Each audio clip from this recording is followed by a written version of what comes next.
So now we're into the second part of the video, which is going to be all about practical tips for looking after your hair and a couple of recipes to really, you know, make your hair shine. So first of all, this is really basic, and I'm sure that most people have figured this out, but there's a lot of conflicting information out there, and when it comes to washing the hair, I would say, and this is an Ayurvedic perspective from many trusted teachers of mine, that you should wash the hair every 3 days. So a lot of people wash their hair every day, and that's really depleting for the hair follicles. It causes drying, causes brittleness, and generally reduces the strength of the hair follicles. It's important to wash the hair with warm water, not boiling water. As we mentioned about pitta, this excess fire in the head or having a hot head is really damaging to the hair follicles and will eventually cause premature balding, premature greying, and weakening of the hair follicles. And then another important thing about hair washing is that you're massaging the shampoo into the scalp in a gentle way. So I've noticed a lot of people really go for it into their scalp, and you want to basically do it gently and take your time with it. Imagine almost that you're washing like a baby's head and apply the same level of force that you would. And it's going to maybe take a little bit more time for all of that shampoo to kind of work itself into the hair and into the scalp. But over time, you'll notice that the hair follicles and the hair itself will be stronger and more vibrant because you're not kind of causing trauma to the hair follicle and the root by being sort of aggressive with that. In terms of shampoo, this is really important. Don't use any chemicals on your scalp. The scalp is very porous and the hair follicles are connected to the bloodstream and the lymphatic system, so you really don't want to be putting anything on your head that you wouldn't kind of put into your mouth and eat. There's lots of natural shampoo brands out there, but just make sure that they are truly natural. There's a lot of things saying that they are natural and they aren't.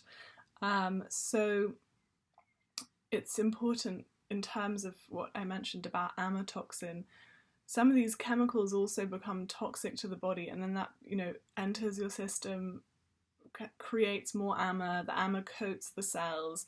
The liver has to deal with detoxifying that. So you're not doing yourself any favors by, using these chemical shampoos. And even though they might make your hair look good initially, or say that they deal with dandruff, they're not really going to the root of the cause, and eventually they will deteriorate the quality of your hair in a sort of slow and subtle way.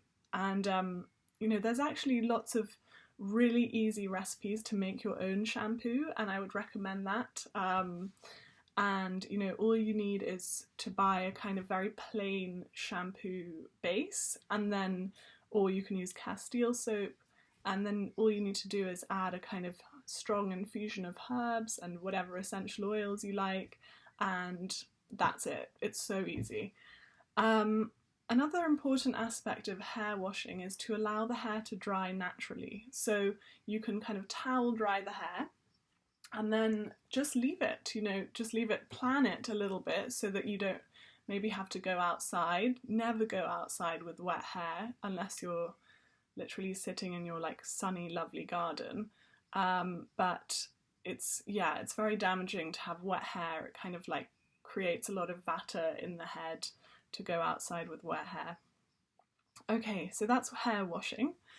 In terms of people with very long hair who often experience, kind of scraggly ends of the hair and lots of breakage and damage to the ends, try sleeping with the hair in a loose braid, kind of like that, so you can kind of pull it around. It's not, pulling on the scalp.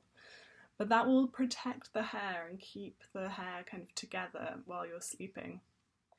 And you can also wear a loose braid in the daytime, but often the hair gets quite knotted in the sleep, and then you have to vigorously brush it, so it's a bit of a problem. And then that brings me actually to brushing the hair. So brush the hair every day, but then once the hair is brushed, what you can do is just kind of pull a comb through the hair as well. And this isn't for the purpose of brushing the hair, it's just to kind of stimulate the hair follicles and really, especially if you use a wooden comb, and I've heard of people using neem combs and sandalwood combs, which are, you know, actually medicinal to the scalp. I spoke a little bit about environmental factors, sun and wind exposure. Whenever I go out into the sun, I always cover my hair with a little handkerchief, so like this kind of thing. And you can really, it's just super easy, you kind of just cover the head, and it stops you getting too hot, and also, you know, protects your hair from sun in particular, because I am kind of prone these days to a few grey hairs, and it makes such a big difference, I find, when I'm using it. You could also use a hat or a scarf if that's more your kind of fashion preference, but whatever works basically.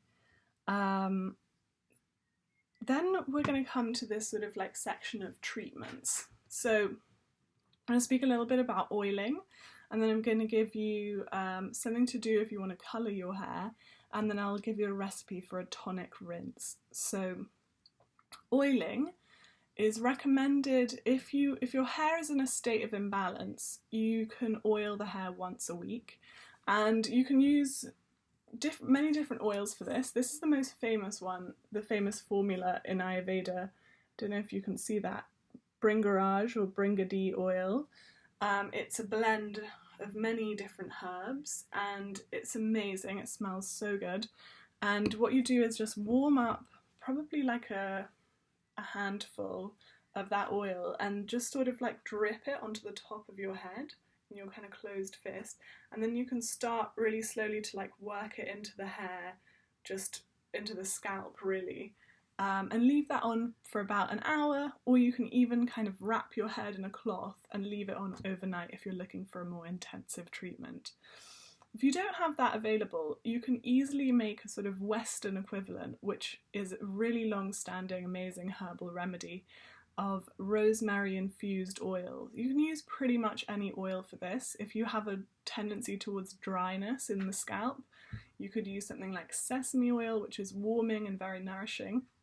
If you already have like slightly greasy hair, you could use something like coconut oil or sweet almond oil, which is a bit lighter.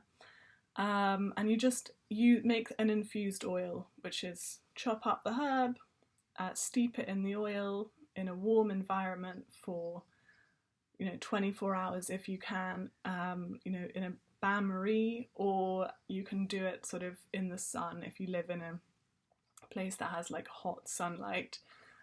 That will take a couple of weeks.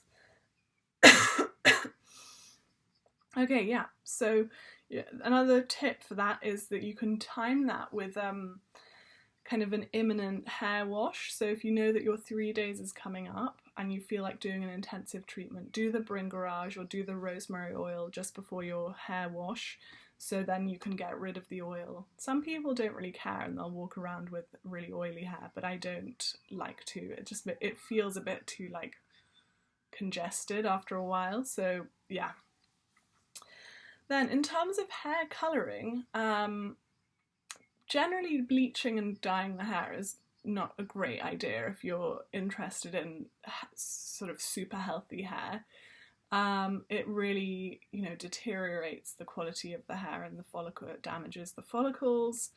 But there are many plant dyes that exist, and they've been used traditionally for centuries.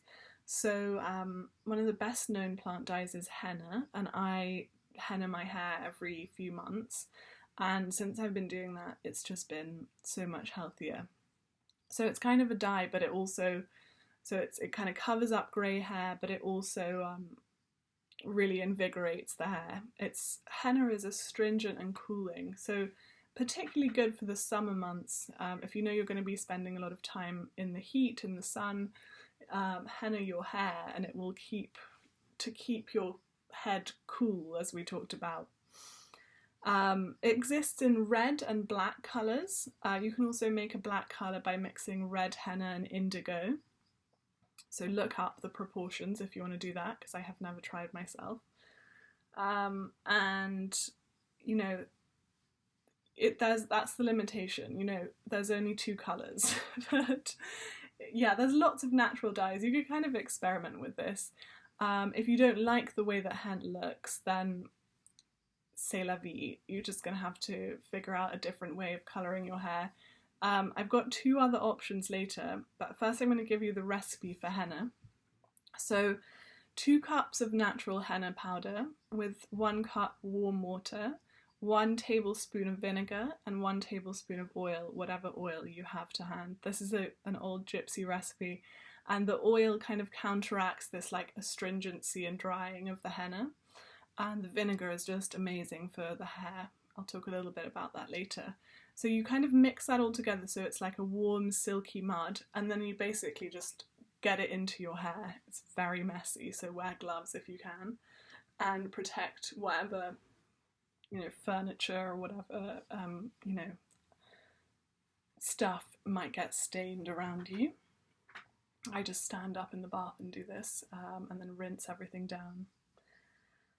Another kind of, yeah, this is the last thing I'm going to give you, tonic rinse. So rosemary we've already mentioned.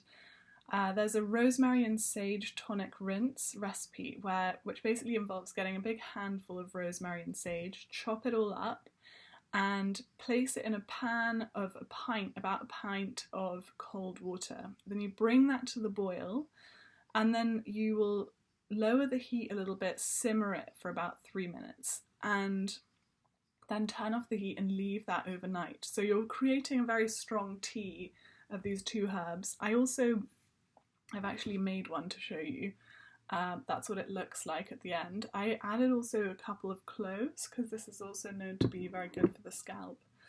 Then I'm going to add a tablespoon of vinegar and whatever essential oil you like the smell of, but ones that are particularly good for the hair and the scalp are rosemary, and peppermint as well can be really invigorating on the scalp. Sage as well, you could use, you know, whatever really, and as long as it's not super heating, like I wouldn't use like ginger oil on the hair. So I've kind of decocted those herbs, and then I've mixed it with the vinegar and the essential oils, and then I'm just going to pour it into this bottle now, and so that I can use that later, which is exciting. It smells amazing. And yeah, so there's a kind of modification here that you can do. If you want to sort of gently darken your hair, you can add black tea to this mix. And if you wanted to gently lighten the hair, you could add chamomile. And chamomile and lemon is another old kind of folk way of making your hair lighter. So if you want to get some nice summer highlights, you just make a sort of mixture of strong chamomile tea, add some lemon, and just brush that through the hair in the sun, and that will give you some amazing highlights. Yeah, so that's everything that I wanted to mention here. The rinse itself is for kind of general toning of the scalp, brightening of the hair, and treating both forms of dandruff, one of which is sort of dry form and one is more of a fungal form. So that's good for both of those. My time's about to be up, but I hope that you found that useful, and if you have any questions, please leave them in the comments below and I'll answer them ASAP. Alright, well, enjoy your hair treatments and good luck. Bye!